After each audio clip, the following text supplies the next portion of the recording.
Hey guys, welcome back to my channel. आज हम explore करने वाले हैं चियांग राई का सुपर स्टनिंग ब्लू टेम्पल, जिसे वॉट ट्रॉन्ग सोतन भी कहते हैं। और ट्रस्ट मी, ये प्लेस एकदम magical, blue vibes, golden details और पूरा ड्रीम लगता है। Guys, just look at this entrance. As soon as you walk in, पूरा रॉयल ब्लू कलर आपकी तरफ चमकता है। और सबसे अच्छी बात यहाँ की ये है कि एंट्री यहाँ पर टोटली फ्री है। यहाँ का जो फर्स्ट इम्प्रेशन है लिटरली माइंड ब्लोइंग है। ये जो स्टनिंग ब्लू टेम्पल है, ये थाईलैंड के नॉर्दर्न पार्ट के अंदर चियांग राई सिटी के अंदर है। और इस सिटी को जो बसाया था वो बसाया था किंग मेंगराय ने, जो कि 1262 में बसाया गया था। चलो गाइज, अब अपन इसकी थोड़ी सी हिस्ट्री भी जान लेते हैं। ब्लू टेम्पल को डिज़ाइन और क्रिएट किया है फूता खेपक्यू ने, जो कि थाईलैंड के बहुत ही टैलेंटेड आर्टिस्ट हैं। और एक इंटरेस्टिंग फैक्ट बताऊं, जो वाइट टेम्पल है यहाँ पे, जो दूसरा एक और फेमस पॉइंट है यहाँ का, जिसका व्लॉग मैंने पहले ही बनाया है, आपने शायद देखा होगा। तो उनके जो आर्टिस्ट रहे हैं चलरमचाई कोसीपिपत, ये उनके स्टूडेंट रह चुके हैं। इसलिए आपको जो दोनों टेम्पल्स हैं उसका आर्ट थोड़ा बहुत आपको मिलता हुआ सिमिलर सा दिखाई पड़ेगा। जैसे बोल्ड कलर्स, हैवी डिटेलिंग और जो मॉडर्न स्पिरिचुअल थीम्स है वो आपको दोनों टेम्पल्स में ही मिलती है। इस ब्लू टेम्पल का जो कंस्ट्रक्शन है वो 2005 के आसपास शुरू हुआ था, और इसका जो मेजर हिस्सा है वो 2016 तक पूरा कर दिया गया था। लेकिन बाद में भी सालों तक यहाँ पर छोटी छोटी जो जो कार्विंग्स हैं, डेकोरेशंस हैं, वो धीरे धीरे ऐड होती रही। और इनफैक्ट अभी भी एक दो जगह मेरे को यहाँ पे कंस्ट्रक्शन का जो है वो दिखा था कि वहाँ अभी भी कंस्ट्रक्शन चल ही रहा है। इसलिए जब भी अपन कभी यहाँ जाते हैं तो हर वक्त ये कि फ्रेश और वाइब्रेंट सा लगता है, कुछ ना कुछ नयापन इसमें जुड़ता ही जाता है। ब्लू टेम्पल को रोंग स्यूतन भी कहा जाता है, जिसका मतलब होता है डांसिंग टाइगर। यानी इसको डांसिंग टाइगर टेम्पल भी बोलते हैं। ऐसा इसलिए कहते हैं क्योंकि यहाँ पर पहले काफ़ी ज़्यादा टाइगर घुमा करते थे, तो इसलिए इसका नाम डांसिंग टाइगर टेम्पल भी पड़ गया।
अगर आप ब्लू टेम्पल विजिट प्लान कर रहे हो तो उसका बेस्ट टाइमिंग जो रहता है वो मॉर्निंग सुबह 8 बजे, और इसका वैसे ओपनिंग टाइम सुबह 8 बजे से शाम के 6 बजे तक है, आप कभी भी आ सकते हैं। लेकिन जो बेस्ट टाइम रहता है वो या तो आप अर्ली मॉर्निंग आइए यहाँ पर, या फिर थोड़ा इवनिंग के टाइम आइए, जैसे 4:30-5 बजे के आसपास। इस टाइम शाम के टाइम आए, क्योंकि आफ्टरनून में थोड़ा क्राउड थोड़ा ज़्यादा होता है। तो अगर आपको फोटोग्राफ्स लेनी है, आपको जो है वीडियोज़ बनाने हैं, तो उस टाइम ज़्यादा भीड़ होती है, तो थोड़ा अनकन्वीनियंट रहता है। तो अगर आप अर्ली मॉर्निंग आते हैं या थोड़ा सा इवनिंग में आते हैं तो वो एक तरह से आप कह सकते हैं गोल्डन आवर्स होते हैं यहाँ पर, इसको इसकी जो है ब्यूटी को एंजॉय करने के। हाँ, एक बात ज़रूर याद रखिएगा, कपड़े आपको थोड़ा मॉडेस्ट पहनने हैं, यानी उसमें आपके शोल्डर्स, आपकी नीज कवर होनी बहुत ज़रूरी है। और यहाँ पर जो है ये हर यहाँ का थाई टेम्पल में हर जगह कहीं भी जाएंगे तो ये एक तरह का रूल है कि आपको आपके जो शोल्डर्स हैं और नीज कवर होने बहुत ज़रूरी है। यहाँ पर आप ये भी देख सकते हैं कि इतने प्यारे प्यारे छोटा सा फाउंटेन बना हुआ है। इतना इंस्टाग्रामेबल भी जगह है ये, इतने फोटोग्राफी आप कर सकते हैं, इतनी पिक्चर्स क्लिक करवा सकते हैं कि बस मतलब आपका मन नहीं रुकेगा कि भाई यहाँ भी फ़ोटो क्लिक कराऊँ, यहाँ भी फ़ोटो क्लिक कराऊँ। आपके हाथ थक सकते हैं क्लिक करते हुए, मगर जगह इतनी अच्छी है कि कोई भी स्पॉट आप मिस नहीं करना चाहेंगे।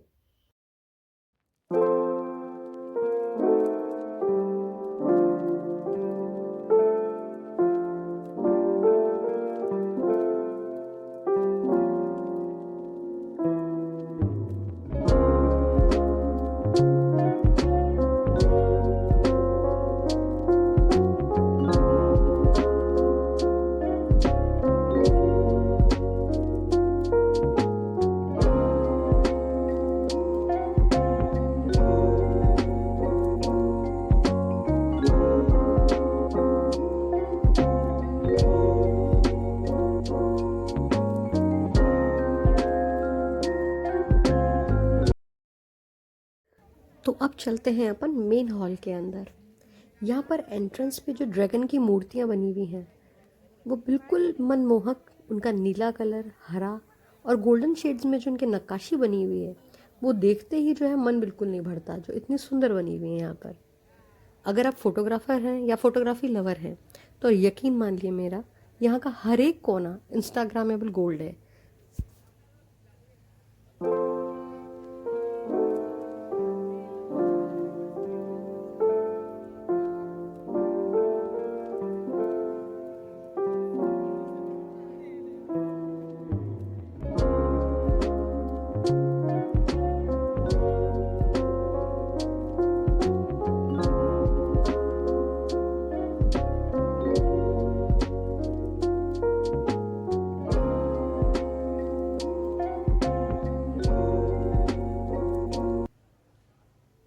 Now we are entering the main hall and just look, OMG, ये huge white Buddha statue with blue lightning इतना पीसफुल वाइब देता है कि बस बैठकर मेडिटेट करने का मन कर जाता है।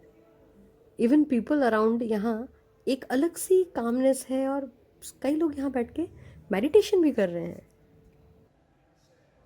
कुछ लोग यहाँ पर इस तरीके से बैठ के फ़ोटोग्राफ भी क्लिक करवा रहे हैं, क्योंकि मैंने यहाँ हर मंदिर में देखा है जो बुद्धा स्टैचू हैं उनके आगे इस तरीके से बैठकर ही लोग जो है फ़ोटोग्राफी अपना जो है क्लिक करवाते हैं, पिक्चर्स क्लिक करवाते हैं यहाँ पर। ये टेम्पल की जो सीलिंग है और जो टेम्पल के अंदर की वॉल पेंटिंग्स है ये अलग ही नेक्स्ट लेवल की हैं, जो कि mix of traditional Thai art और मॉडर्न वाइब्स की हैं। जो सीलिंग है वो एक अलग ही कॉस्मिक ब्लू डिज़ाइन और लिटरली एक गैलेक्सी वाइब देती है। और कुछ प्लेसेस तो यहाँ पे इतनी ज़्यादा प्रिटी हैं कि कैमरा रखने का मन ही नहीं करेगा।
टेम्पल्स के चारों तरफ कई छोटे बड़े कई डिवाइन क्रिएचर्स के स्कल्पचर्स लगे हुए हैं, जैसे टाइगर हुआ, क्योंकि इसका नाम ही डांसिंग टाइगर टेम्पल है, तो टाइगर्स हुए, गरुड़ हुए, किनारे हुए, और अधिकतर जो है, जहाँ तक अगर हम देखते हैं, मैक्सिमम जो नागा स्नेक्स हैं उनके यहाँ पे स्कल्पचर्स हैं। हर स्टैचू का रंग और डिज़ाइन इतना प्रीशियसली बनाया गया है, इतना प्रीशियस से, इतना कहते हैं ना एक्यूरेटली बनाया गया है कि वो एकदम 3D पेंटिंग जैसा फील देता है। जो यहाँ का कोर्टयार्ड है वो बहुत ही स्पेशियस है, क्लीन है, जहाँ से टेम्पल के जो ब्लू रंग का रिफ्लेक्शन है वो और भी स्टनिंग लगता है। ग्राउंड पर वाइट टाइल्स और सामने ग्लोइंग ब्लू स्ट्रक्चर का जो कॉम्बिनेशन है वो परफेक्ट सिमेट्री वाइब्स देता है। अगर इसकी साइड वॉल्स की बात करें तो इसमें जो गोल्डन फ्रेम इंटीग्रेट किया हुआ है और अंदर जो ब्लू मुरल्स बने हुए हैं, हर फ्रेम के आसपास छोटी छोटी जो गोल्डन जो फ्रेम्स बना रखी हैं और जिस पे कार्विंग की हुई है, जो कि बुद्धिस्ट सिंबलिज्म को रिप्रेजेंट करती है। ओवरऑल अगर अपन बात करते हैं तो ब्लू टेम्पल का जो एक्सटीरियर है वो एक रेयर कॉम्बिनेशन है, यानी ट्रेडिशनल थाई आर्किटेक्चर के साथ साथ मॉडर्न कलर प्ले। यहाँ खड़े होकर ऐसा लगता है जैसे किसी डिवाइन आर्ट गैलरी में आ गए हो। और ब्लू कलर कामनेस देता है, गोल्ड कलर पॉजिटिविटी, तो दोनों मिलकर एक मेस्मराइजिंग जो है स्पिरिचुअल एटमॉस्फेयर बना देते हैं।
टेम्पल के बाहर आपको क्यूट कैफ़ेज़ और लोकल स्टॉल्स भी मिल जाएंगे, जहाँ से आप कुछ सोवेनियर्स ले सकते हैं। और हाँ, सबसे इम्पॉर्टेंट चीज़, यहाँ की ब्लू आइसक्रीम ज़रूर ट्राई करना। वो थीम के साथ परफेक्टली मैच भी करती है, टेस्ट भी उसका बहुत यमी है। यहाँ पर आपको काफ़ी सारे सोवेनियर्स लाइक की चेन्स, ब्लू ऑर्नामेंट्स, जो कि परफेक्ट मेमोरी बनाते हैं, वो आपको यहाँ मिल जाएंगे। So guys, this was our blue temple tour. अगर आप चियांग राई आ रहे हो तो इस प्लेस को ज़रूर विज़िट करना, ये आपकी बकेट लिस्ट में ज़रूर होनी चाहिए। ये बिल्कुल पीसफुल, फोटोजेनिक और सुपर यूनिक एक्सपीरियंस रहेगा आपका, आई कैन श्योरली से दिस। और अगर ब्लॉग आपको पसंद आया हो तो प्लीज़ लाइक, शेयर और सब्सक्राइब करना बिल्कुल मत भूलिएगा। मिलते हैं अगले व्लॉग में। और हाँ, मुझे कमेंट्स करके ज़रूर बताना नेक्स्ट कौन सी प्लेस होगी जिसका मेरा व्लॉग आने वाला है, या मैं जहाँ जाने वाली हूँ। Okay, so see you and thanks for watching.